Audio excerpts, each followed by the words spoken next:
So good afternoon. Welcome to our webinar by the FFG Academy on proposal writing in a nutshell. My name is Astrid Höberts and I have the pleasure to be your main speaker today. This webinar will give you a quick guide through the proposal writing process and we focus on cooperative projects in Horizon Europe, and I'll tell you in a minute what I mean by this. Our content for today is to give you a quick guide, through the proposal writing process for collaborative or cooperative projects in Horizon Europe, to give you an overview of each chapter of the so-called proposal template, also an overview of the evaluation criteria process, and of course some take-home messages. What we cannot cover in 90 minutes is, of course, a basic introduction to Horizon Europe. I hope you all know the program or looked at our introductory video on our website, but we cannot cover this today. And also we cannot go into very detailed description of each chapter. That's also not feasible in 1.5 hours. And this is what we have our 2-day trainings. We also offer 2-day trainings, 2 mornings by the FFG Academy on proposal writing.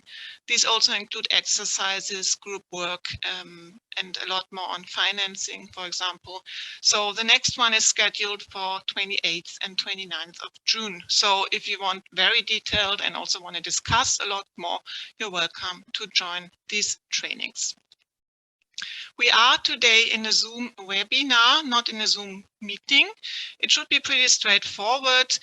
We are recording today because we're going to put the recording online in the next, let's say, 1 or 2 weeks. This is going to take a while because we have to put subtitles on. We're also going to put the slides online, but also, again, this will take a while because they need to be barrierefrei. But for your convenience, our assistant will post a direct link to the slides I'm showing you today in the chat, and hopefully you will be able to access this. If not, I will also send you this PDF link in an email afterwards. So the only function that should be enabled for you today is the Q&A window and not the chat. So I hope that worked. So what you should be able to see is questions and answers, where we ask you to type in your written questions.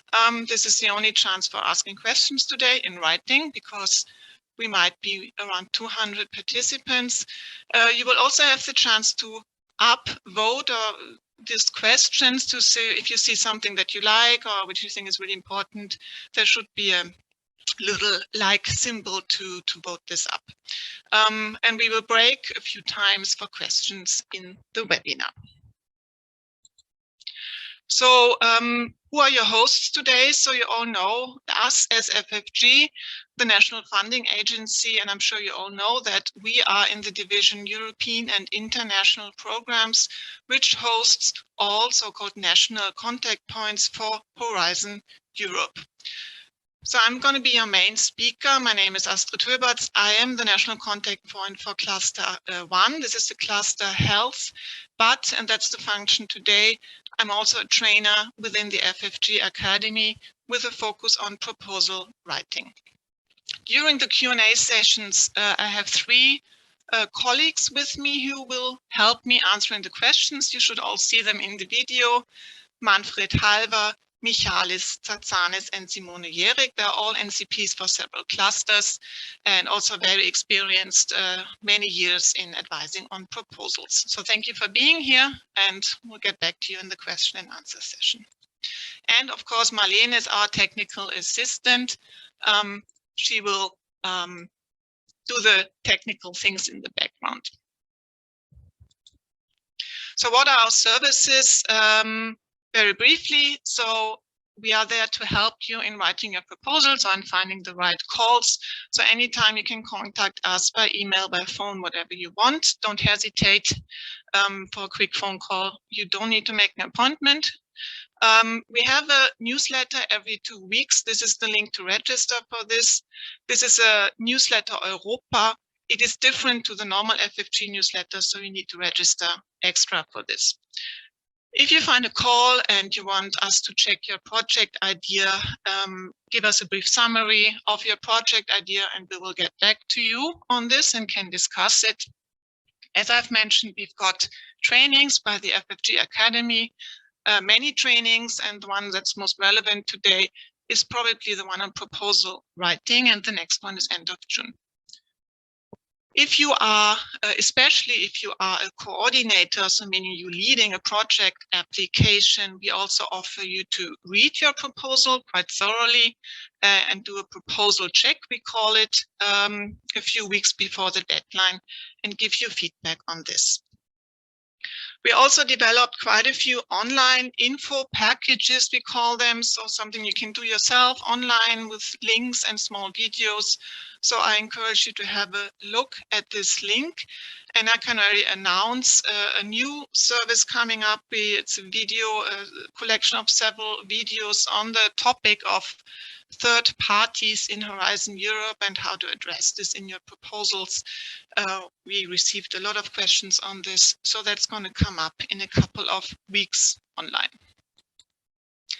So this is the program Horizon Europe. As I said, I'm not going to go into this, just to say we're not only talking about the Pillar 2 today and the clusters, the 6 clusters, but also the mission areas are important, and of course the partnerships. And in all of these, especially in the clusters and in the missions, you find the type of collaborative projects or cooperative projects where several organizations from Europe are cooperating and submitting a proposal together. These are the main areas where you find these collaborative projects, but also the partnerships offer them or some other programs. But this is the focus today. So I've got a couple of questions to you. First of all, to know who's in the audience today. So Marlene, if you could post the question. I would like to know, first of all, if you have already submitted a proposal in Horizon Europe. Last year, we had March, so there were a lot of deadlines last year. So let us know your experience. Just wait a bit more time.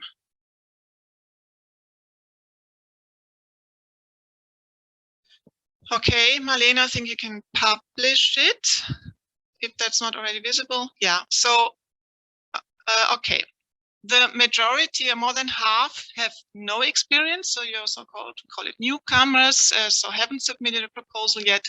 But a quarter each says yes as a coordinator. So you have tried to submit a proposal, maybe you were successful or not. And also a quarter as a partner. And so it's a mix today in the audience as I expected. The other question I would have to you is, why are you interested, or why are you participating today? And I hope one of the options appeals to you, because you want to submit an application to a cluster project or to a mission project, or maybe somewhere else, which I haven't mentioned, or you just here as general interest.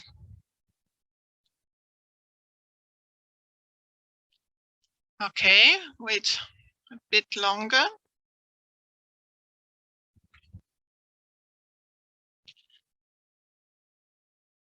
Okay, Marlene, you can again show it.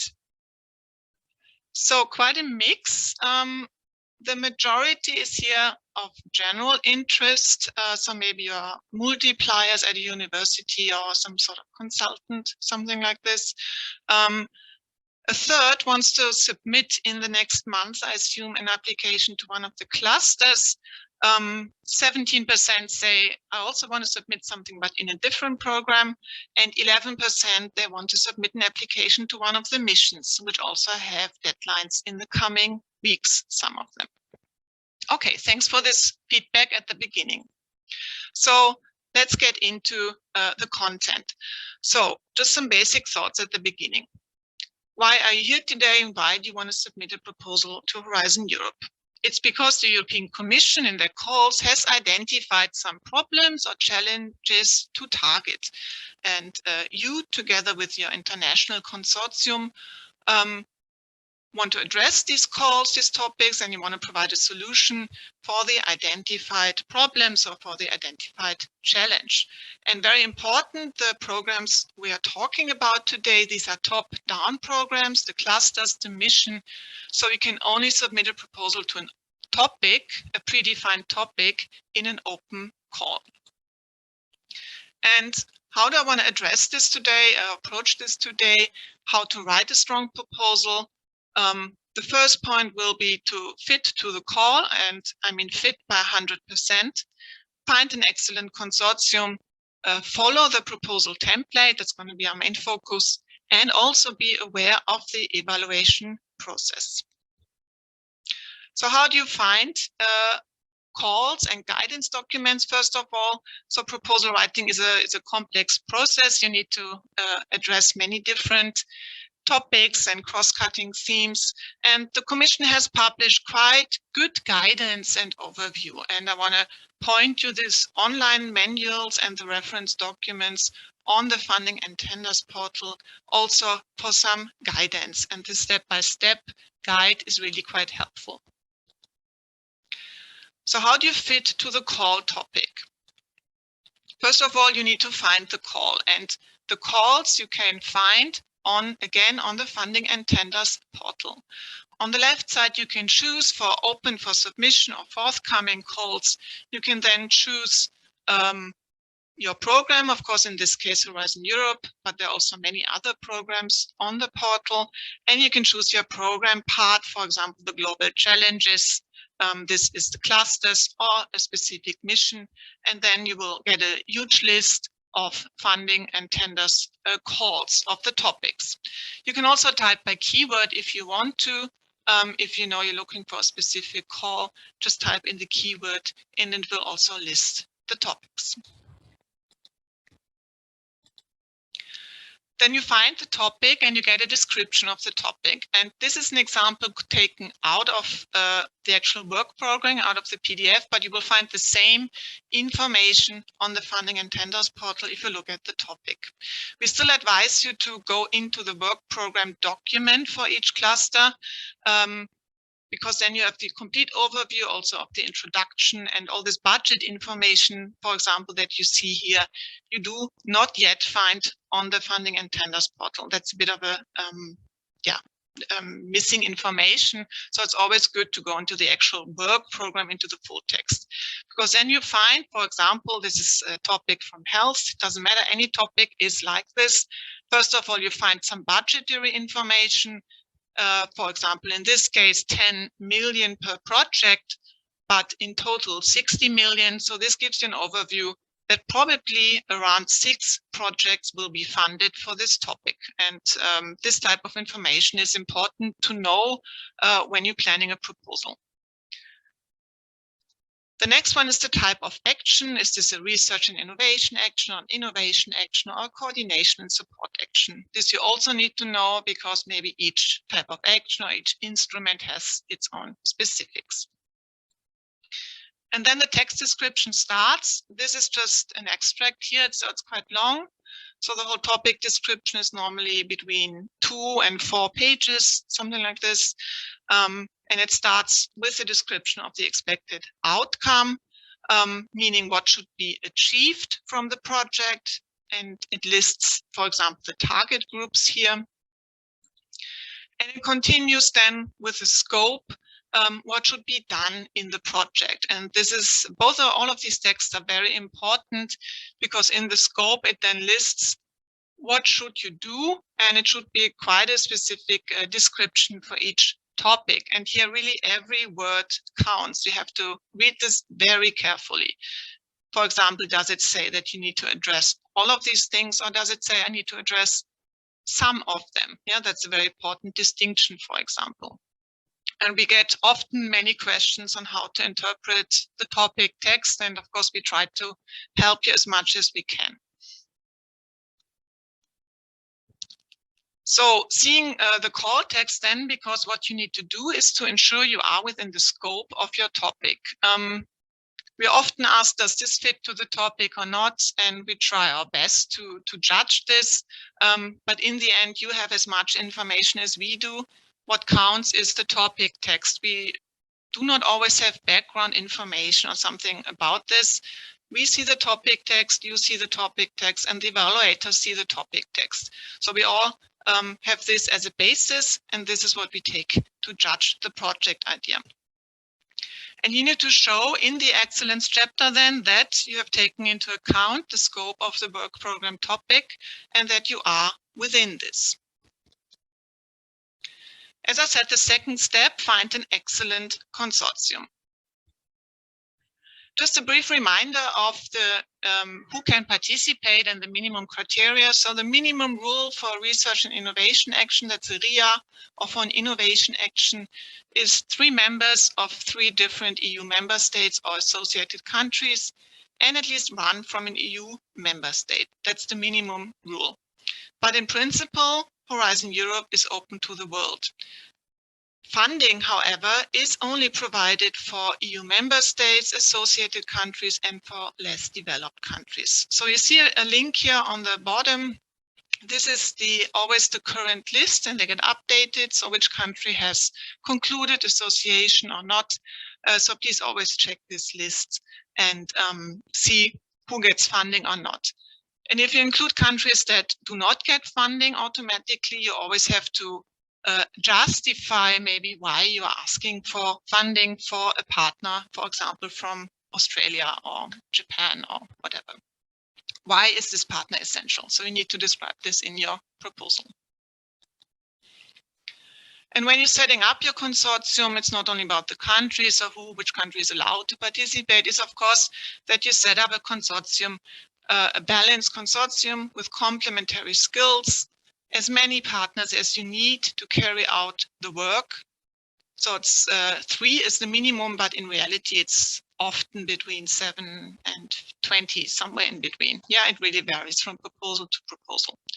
Obviously, it's a European project, so an international approach must be evident. And we've seen in the past that if you've collaborated in the past with some partners, that's of course helpful to start off your network, but mostly you also need to include other partners then. It's still the case that you should include industry or SMEs, but also big industry as often as possible. Sometimes it also says this in the topic text that SMEs should be included. It's still very important, even more important in Horizon Europe, to include end users. I mean, that's not something new, but the emphasis is even more on this now, and you will also find this in the topic descriptions. And also to be interdisciplinary and multidisciplinary. So you always have to think beyond your own discipline and don't just include 6 technical experts, but maybe you need some other experts, end users or some economic experts or social experts, something like this. How to find projects partners, you're going to find this on your slide. I'm not going to go into too much detail on this. Just to say the most success is always people you know, your own contacts, personal network, and then all the other ones are a bit more work intensive, but we've seen success from all of these different variants, how to find your partners. So there really is a broad area of things you can use. And then, as I said, these were the first 2 steps. Make sure you fit the topic, find an excellent consortium. And now we're getting into the proposal template. So the first thing is, where do you find these application forms or proposal templates? Where do you find these on the Funding and Tenders portal?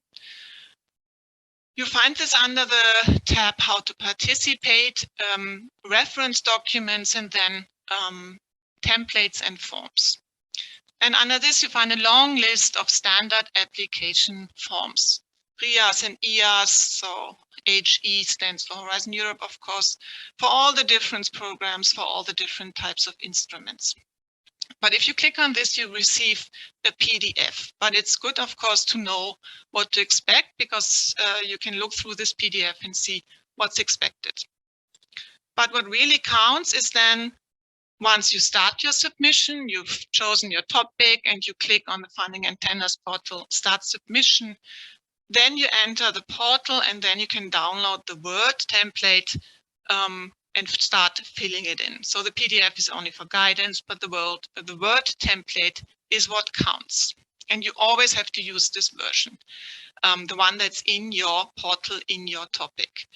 A word of caution here, you might have heard that in January, a new version of the proposal template was published for collaborative projects. It was published in January, but still it only counts for new calls that at this point of publication had not yet opened for submission. In other words, many calls had already opened in October and have a deadline in April. For all these calls that opened in October, the old template is still valid. But for all the calls that maybe open in February or March, the new template is going to be valid. So my point is always check, because sometimes I've heard from colleagues that also the new template has been uploaded, even though it opened in October. So my message here is always use the template that is in your topic on the submission portal once you start submitting your proposal. We're going to use in this webinar the standard application form as an example for RIAS and IAS, for research and innovation actions, and for innovation actions. And I'm using the newest version from January. And if there's a major difference to the old template, I'm pointing this out. How do you find these Word templates? Once you start, as I said, the application process, you've got this little tab, Download Part B templates, and there you can download your Word templates. So what's the structure and principle of your application in a nutshell? It has a part A, the application forms, which are filled in online electronically and includes several administrative data and other data. I'll get to this in a minute. It has the part B, the so-called technical description, or the text, the narrative compared to the online forms. And here you have to follow the structure of the standard application form proposal template. As I said, as a Word, you can download it. In the end, then you upload it as a PDF in the submission system. And sometimes additional documents might be required or are optional. For example, ethical annexes are optional. Sometimes you have to submit a clinical trial template and so on. So let's have a look at the application form, the part A. I've only given you an overview of what's required in part A. It's a lot of administrative information, but also some content-related information, which has moved to part A.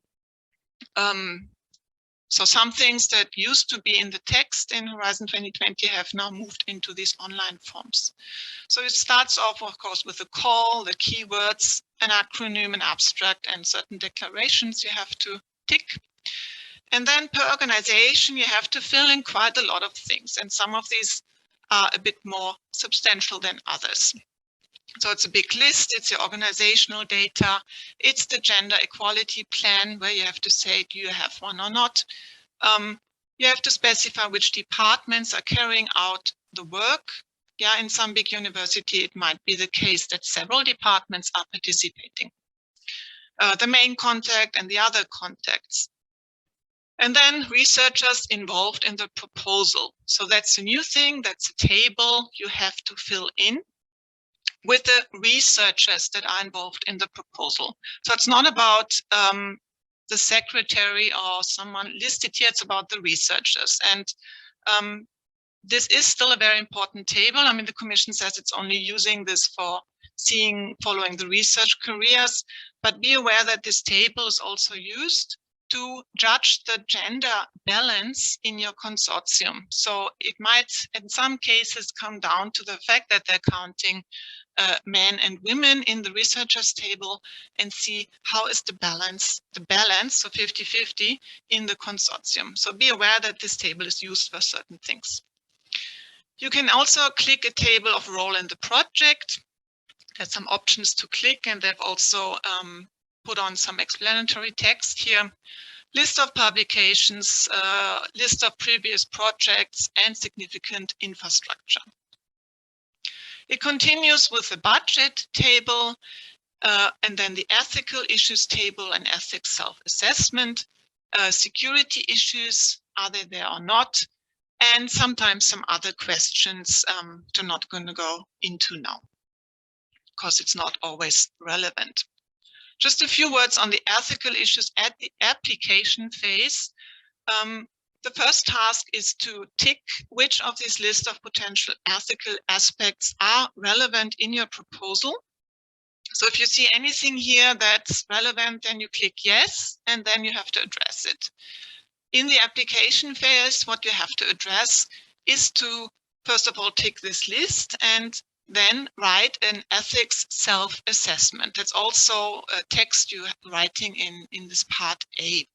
And if you want to know more about this ethics self-assessment, there's a very good guide. You find the link here for any of these items on the left side. Very good descriptions, is this relevant or not? So really have a look at this guide, how to complete your ethics self-assessment. And that's all you have to do at the application phase. And that's what we're talking about today. So let's start with part B, and then we're also going to break the first time for questions. So very briefly, the structure. It's divided, this text part, it's divided into 3 main chapters: excellence, impact, and quality and efficiency of the implementation. And for these 3 chapters, you have a very specific page limit. I've written, e.g., for example, 45 pages.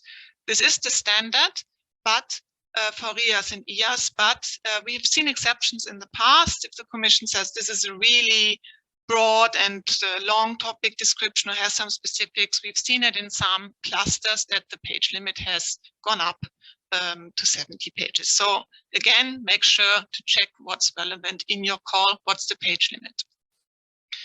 In case you're writing a 2-stage application, then not that many open right now, but they want to come again in the next calls. You see in the red box the things that have to be covered in the first stage, and that's 10 pages, so a lot shorter. The 45 pages, let's say, take this as an example, they start with, of course, the title page, then the list of participants, and then you can immediately also on the title page start with the actual text of your proposal. So be aware in this list of participants, this also includes other third parties, maybe affiliated entities or associated partners. They are also included in this list. And then you start with the first chapter, and that's excellence. So if you look in the proposal template, you see that there's a box on top of each chapter. This box is actually the evaluation criteria. So what's written in this box, this is what the experts who are evaluating your proposals are taking into account. And we'll get back to this later. I want to point out again, it says only to the extent that the proposed work is within the scope of the topic. So again, as I said at the beginning, make sure to match the call text and make sure to mention it also in this chapter. So now let's go through the template, and I've taken pictures all the time of what's asked of you to fill in. And you can see on this page, they also give a page indication, 4 pages, for example, for the subchapter on objectives and ambition. They're asking you here to describe the objectives of your work. Are they measurable and verifiable and achievable?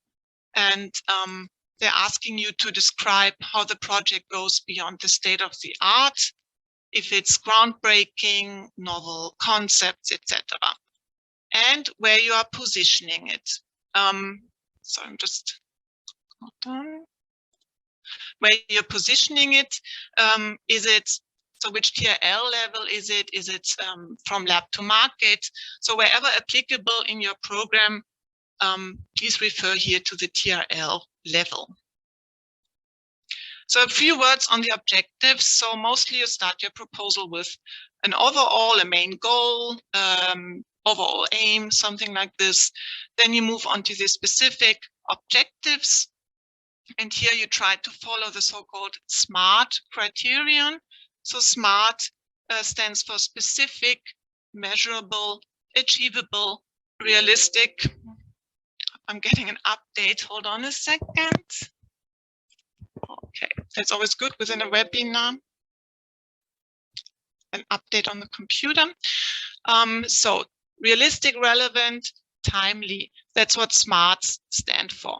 And just a very blunt example. I know you have this not in your proposal, but instead of saying, I want to be a millionaire, this is how you would write the SMART objectives.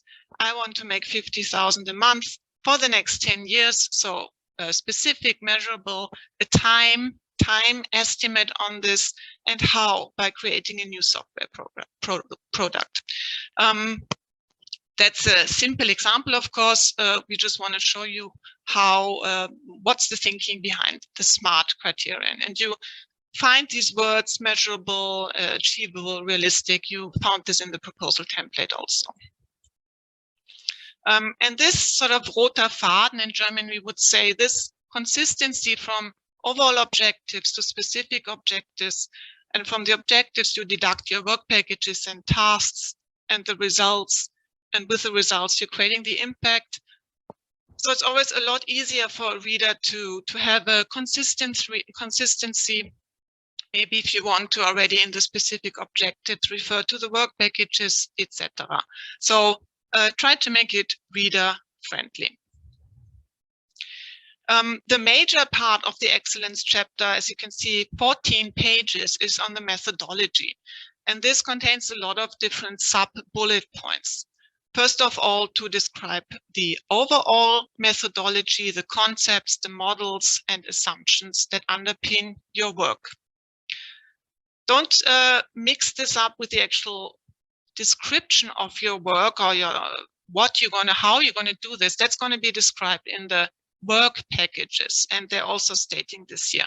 It's narrative here, but do not repeat the tasks and work packages which are described in chapter 3. If relevant, you should also address here how you're complying with the do not significant harm principle, if this is relevant in your case. And you should also describe national or international research and innovation activities. Why is this important? Of course, you have to put your project into context. You have to show that you know, maybe there were other projects funded in the same area. Maybe there are important national activities going on. So list these projects, especially if maybe some consortium members are in other projects and you want to show how you have synergies with these, or how you're working together, or how you're building on previous work. So that's quite an important part. And the methodology section, this continues with a lot of different things. So different disciplines, integration of social science, gender dimensions, so sex and gender analysis, open science, data management, and other research outputs. And in all these little sub-chapters, you also see page indications, half a page, 1 page. So it's really quite a lot of things to cover in this methodology section. And if you're wondering what these things are all about, so I've only cut out the instructions here, but in the proposal template, there's a lot of explanatory text, for example, also on open science. And we also advise you the Horizon Europe program guide. There's also a lot of good explanations how to cover these different cross-cutting items. What we've seen in the first round of evaluations is that the experts really look at everything, of course, but they seem to tick what's written about social science, and they give you feedback on this. What's written about the gender dimension, and they write some feedback on this. So they really go through every part. So even if you decide that's not relevant in my case, please still state why this is not relevant. Yeah, and don't just say, okay, I'm not going to write anything on sex and gender. I just leave this out. That's not a good approach. So some examples of evaluators' comments from the first round last year. just to give you a flavor of what's being written by the experts. For example, objectives are clear, but not well formulated in a measurable and verifiable way. So this comes back to the SMART criteria. There are some shortcomings with the credibility of the proposed approach. Or the work is only marginally beyond state of the art. The next one is on how to reach the expected TRLs. It's not well described. That the open science practices are insufficiently demonstrated and in little depth. Insufficient consideration of social science and humanities, methodologies, gender dimension in research and innovation is insufficiently addressed. So these are some examples, but I've taken examples which we've seen several times. So this is not a one-time comment. We've seen many feedbacks on different aspects. Let's move on to the impact chapter. So again, this is what's taking into account, so the evaluation criteria, so the so-called credibility of the pathways, and the suitability and quality of dissemination, exploitation, and so on.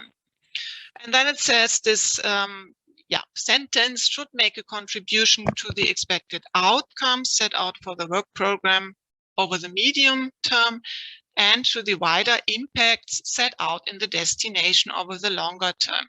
So just to make sure you understand what's being talked about here. And just to repeat, of course, first of all, that impact is very important. You are funded in the end to create impact. That's the reason why a project gets funded. So that's an important chapter. So what's coming back to this expected impacts, destination, expected outcomes topic, just to make sure you understand. So each topic is embedded into a destination. For example, this is one destination of cluster health, destination 2, living and working in a health promoting environment. And then under this destination, you have several topics then in the work program. And this is what they mean by expected impacts of the destination. So for all these topics, it's the same expected impacts, a list, a bullet points, and these should be covered whenever possible. I'll get back to this in a minute. And then you have your topic. For example, don't know which one this was now, it doesn't matter. In the topic, as I've shown you before, you also have a list of expected outcomes. And this is what needs to be addressed as well. So when they're talking here about provide a narrative explaining how the project results are expected to make a difference in terms of impact, and it should be tailored to your project, and it should describe the outcome specified in the topic. This is what I've shown you on the previous slide, and the wider impact specified in the destination. This is what I've shown you 2 slides ago. So don't mix these two up and make sure you address all of these.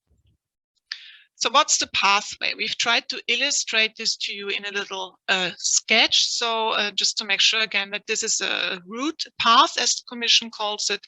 So you have your results, and of course in your project you're going to disseminate, exploit, and communicate these results. In the end, your aim is that the certain target groups take this up and use the results, or use them for the research, or whatever. You do workshops with them, or the patients get reached by, or doctors are reached, whatever. Very diverse over the clusters.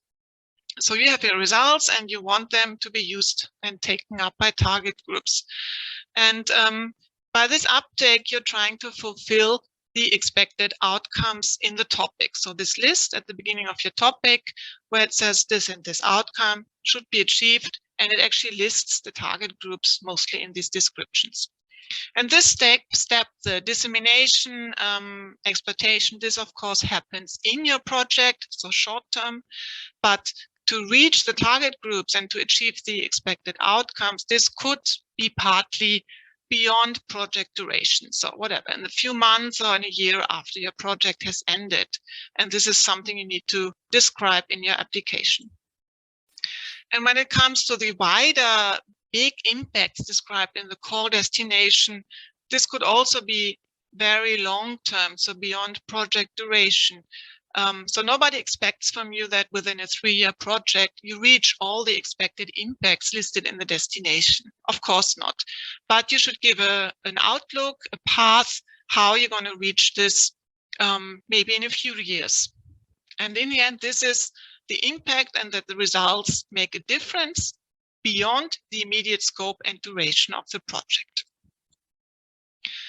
The Commission also differentiates between different types of impacts. I'm just showing this to you, of course, scientific ones, economic, technological, or societal impacts. And these are the examples. I've taken them out of the proposal template of what's maybe covered. So try to think, maybe if you have a technological project, try to think a bit beyond your immediate impact and think maybe this also has a societal impact. So this was the narrative and the pathway towards impact. It also asks you then to describe the scale and significance. So scale, this is about measurements, and it's very important here to use key performance indicators. So make it measurable, quantify it, what you want to achieve as much as possible. So whenever possible, maybe write a table of what you want to achieve, so and so many workshops, or so and so many people have been reached, or patients have been reached. So whenever possible, try to make an estimate. You're also asked to describe requirements and barriers. This is not about project risks, it's about barriers, maybe certain regulations at EU level, or maybe certain national rules, laws, whatever, that could hinder the uptake of your project. So make sure you are aware of this and how you would overcome this. The next part is then on dissemination, exploitation, communication. You should describe the first version here of a plan. So later on, you're going to have a deliverable on this plan for dissemination, exploitation, communication, if you're successful. And here you're asked to describe a first version. This means simply to describe your strategy for dissemination, exploitation, and communication, and as well your strategy for the management of intellectual property. What's meant by these different terms? I've given you here a link to I think quite nice overview by the European Commission itself on what's communication. This means promoting your action and results, versus dissemination, which means making your results public or make sure your target groups know about your results, versus exploitation, making concrete use of the results. I think this is quite a nice overview, to the point. So I'm going to leave it at this, just to make sure you're covering this well in your proposal. And it continues with a nice overview, another link of different tools the Commission has established over the years, because they also know it's difficult sometimes to communicate your results, or to show your results to be exploited. So they've come up with all sorts of tools, results platform, results booster, dashboard, several things, and they tried to introduce a color code here, what you could use for what. So I want to make you aware that there are several means are also already by the Commission, which of course you can also describe in your proposal, that you're going to use these tools. The last section of the impact chapter is a summary table, where you're basically summarizing the key elements of the impact section. You can use this canvas, and you should really use this canvas, and the examples given in here are quite good, I think, if you want to look at these. It starts with specific needs, the expected results, and the dissemination, exploitation, communication measures, and it continues with target groups, outcomes, and impacts. So I assume that's mostly going to be 2 pages. We've seen it's quite challenging to digest this all into this table in the end, but we think maybe it's also an idea for you as a tip. Maybe do it the other way around. Start with a table, start with a short description of your results, your dissemination measures, your target groups, outcomes, impacts, then you've got this pathway in this table, and maybe only then start describing it in the previous chapters. It's just an idea we think might be helpful. Again, some evaluators' comments on the impact from the first calls. Distinction between outcomes and wider long-term impacts not clearly specified. That's what I've tried to explain to you on my first slide. What are these two terms? This section is generic, lacking sufficient detailed information on how the proposal will contribute to the outcomes in the topic and the wider impact. So I've on purpose given you two quotes here to show you that this is an important thing and that's being looked at. Some claims are exaggerated. I also thought that's an interesting comment because you shouldn't go for the strategy to be super ambitious but completely unrealistic. That's also mostly spotted by the experts, so that's not an approach you should choose. It should be realistic, ambitious, of course, but not overjudged and overestimated. It lacks measurable key performance indicators, insufficient consideration of key barriers, associated mitigation measures. Some dissemination measures are not clearly identified. Industrial exploitation not convincingly presented, or exploitation plan too generic. It's also something we see often. People just put in the general rules of the consortium agreement, but don't describe their specifics for their proposal. Communication measures to reach out to society are inadequate to have sufficient impact. So quite a range of comments here. And the last chapter then is the quality and efficiency of the implementation. Again, that's what's being taken into account: the quality and effectiveness of the work plan, risks, effort, and resources, and the capacity and role of each participant and the consortium as a whole. So this is also quite a long, page-wise long chapter because there's a lot of forms you have to fill in. So it starts with the work plan, the overall structure of the work plan. This means a short summary description of how you've divided your work packages. The timing and the graphical presentation of your work packages, a Gantt chart and a PERT chart, and then a list of different tables. So let's have a look at the PERT chart. First of all, this is just a very simple example. Of course, in the end, it's showing the different work packages and how they interconnect. So mostly a project has between 5 and 10 work packages.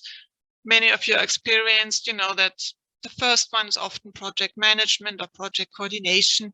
The last one is often dissemination, communication, exploitation. Just a hint that anything you describe anywhere in the proposal must also be a task in a work package.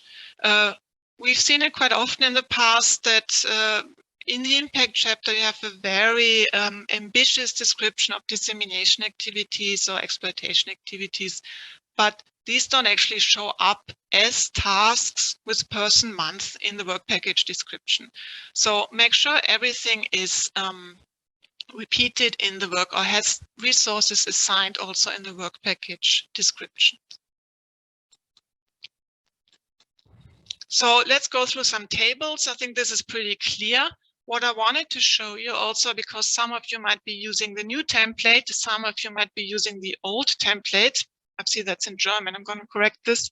So the new template, that's a good achievement, has cut down in the work package description. So if you compare the two, the old one and the new one, all this information on participant number, person month, participant start month, end month, and also the list of deliverables, this has disappeared from this single work package description. So that's going to save you quite a bit of space in the future.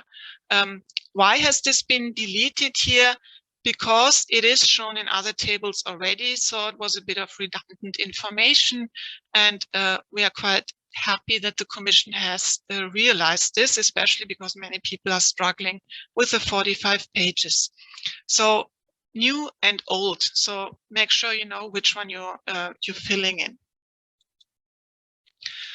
This is a nice picture drawn by a colleague when it comes to deliverables and milestones.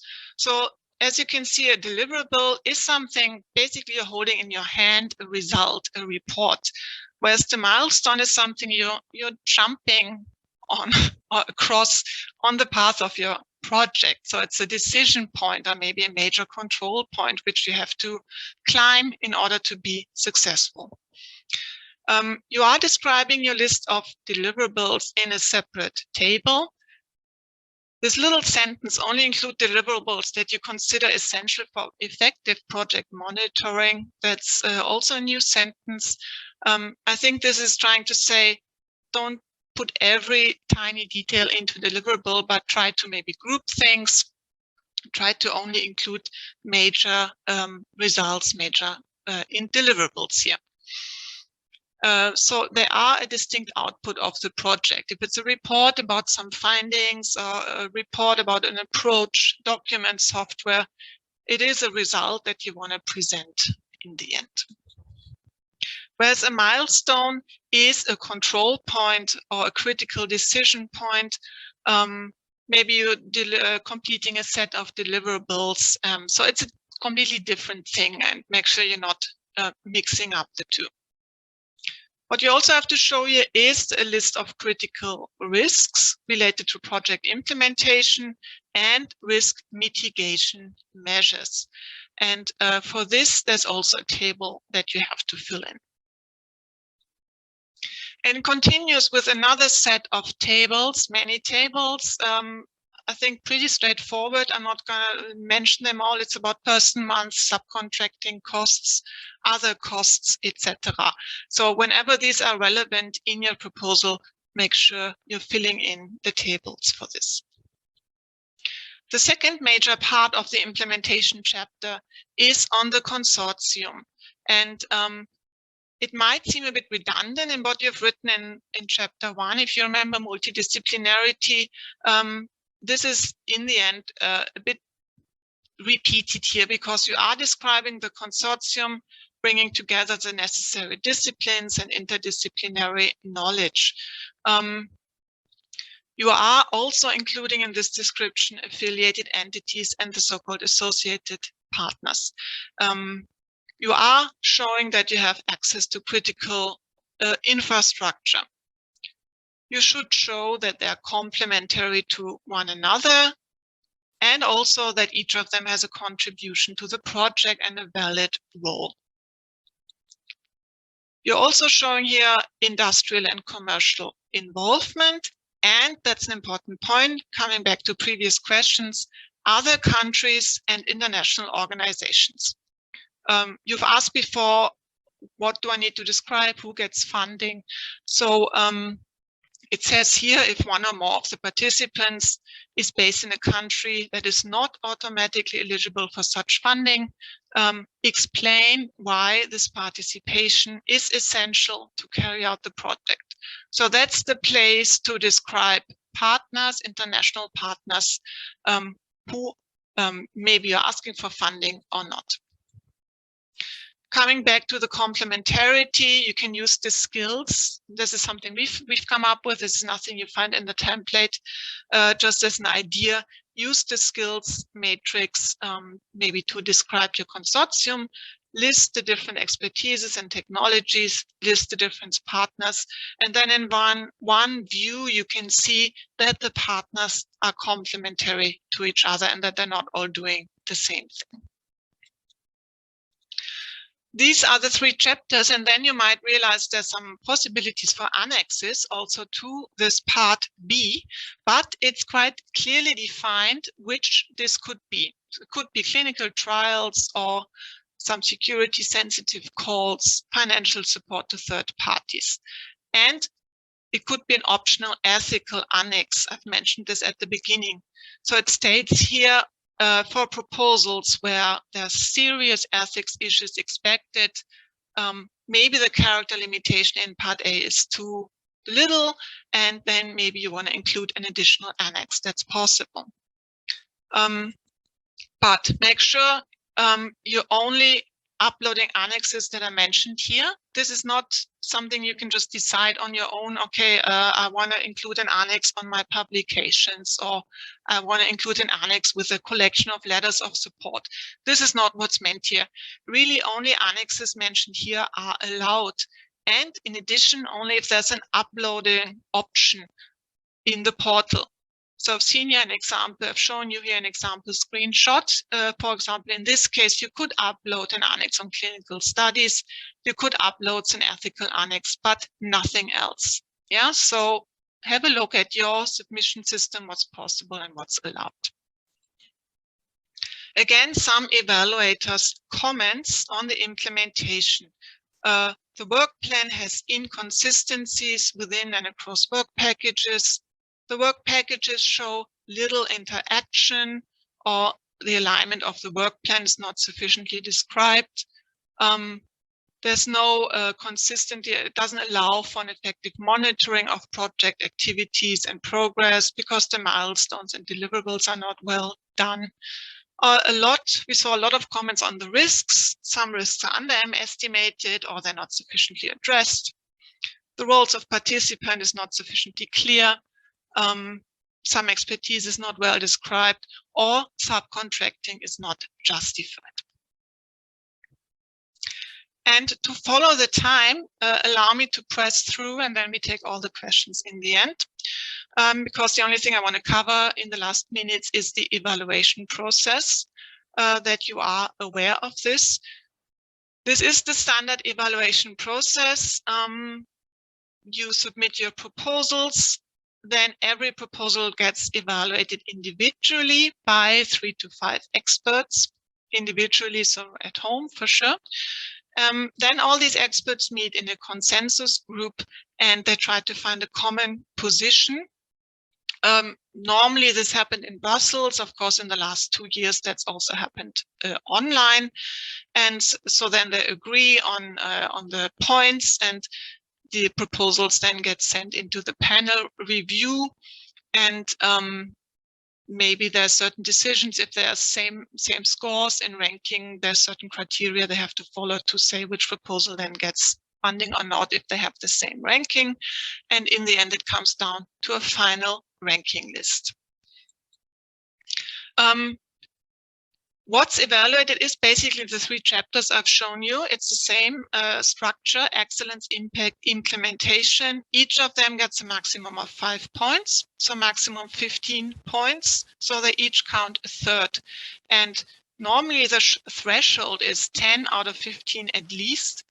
Some programs have or used to have 12 out of 15, but it doesn't matter if you have 10 or 12. Normally, the successful proposals reach between, depends on the program, 13, 14 or 15 points. So even if you make a threshold with 10 points, that's probably not going to receive funding because the competition is quite high.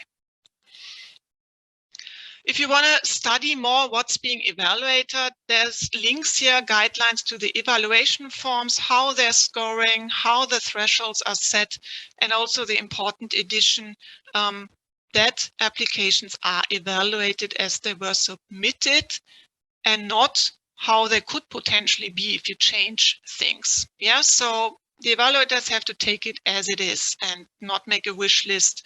The consortium should change this and then it would receive 14 points. So it is evaluated as it is. The 3 criteria I've shown you on each chapter, so I'm not going to go through this again, but our call to you is also become an expert yourself.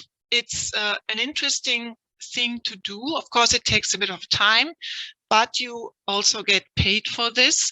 And anyone who's done it in the past really said they learned a lot also for their own proposals, how to look at a proposal, how to write one. So if you think this is something that interests you, you can register on this portal as an expert.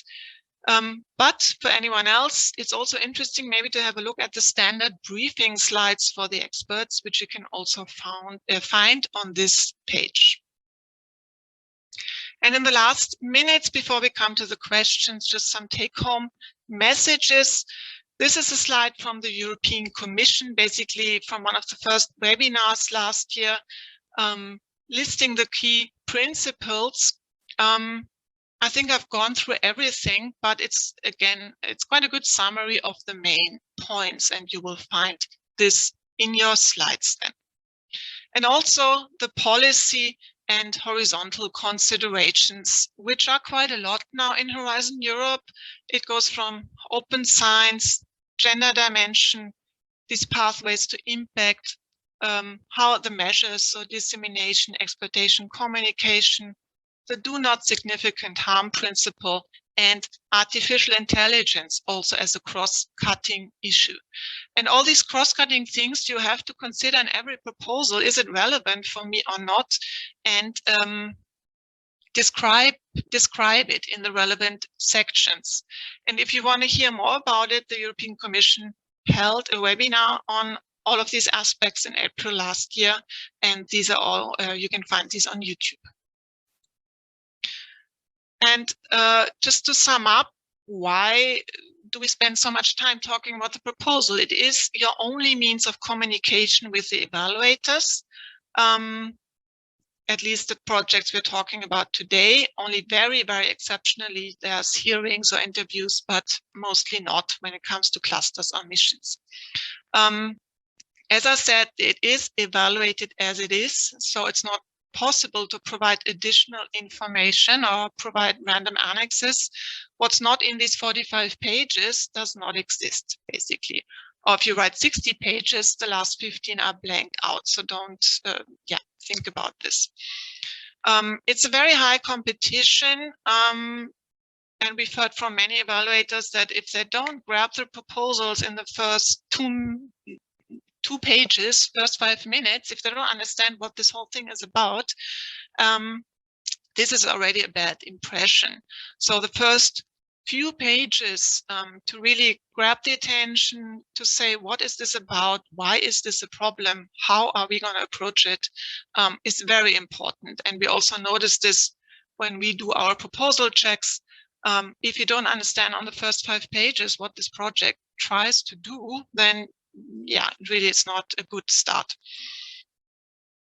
Obviously, make it easy and nice to read, boxes, highlighting, graphics, if possible, as much as possible. And don't forget, it's a lot about policy and impact by the European Commission. It's not, unfortunately, not just about science and research, but it needs to make an impact, and it often follows policy goals. The evaluators come from different disciplines. It's not only technical experts sitting there. It could be a business analysis sitting there, or a social science expert, or a gender expert, or a clinical trial expert. So it's a lot of different disciplines, and they all have to be able to understand your proposal. And that it's about impact I've mentioned. So as a tip, really don't hesitate to contact us. And if you have a later deadline, maybe in autumn, visit the 2-day training where we discuss a lot of these things in detail, and where we also have a big how to plan your budget session.